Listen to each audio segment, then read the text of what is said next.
সাধারণভাবে আমি দেখি যে আমাদের বেশিরভাগই মনে করি যে আমরা যথেষ্ট জানি, আর এটা যদি সত্যি হয় তাহলে আমি বলবো আমরা সক্রেটিস থেকেও বেশি জানি। আমি যা বললাম তা জাস্টিফাই করার চেষ্টা করি। Socratic paradox.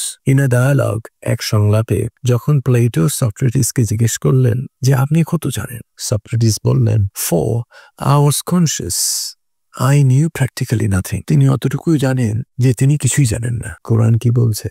يعلم ما بين أيديهم وما خلفهم ولا يحيطون بشيء من علمه إلا بما شاء। তিনি আল্লাহ জানেন কি আছে তাদের সামনে, আমাদের সামনে কি আছে তাদের পিছনে। আমরা তার জ্ঞানে কিছুই ধারণা করতে পারি না। তিনি যা ইচ্ছা করেন সেটুকু ব্যতীত। আপনি যখন মনে করবে আপনি অনেক কিছু জানেন, ঠিক তখনই আপনার জানার দরজা বন্ধ হয়ে যাবে। আপনি আর উন্নতি করছেন না, বরং আপনার অবস্থা ক্রমশ অবনতির দিকে যাচ্ছে।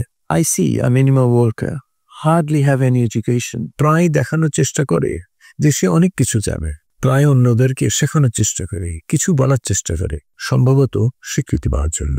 I think it would be so better if that individual spent that time to learn something for himself or herself। সে যদি ওই সময়টা নিজে কিছু শেখার, জানার জন্য ব্যয় করতো, কতই না ভালো হতো। I sincerely hope সে এটা বুঝতে পারবে এবং শেখার চেষ্টা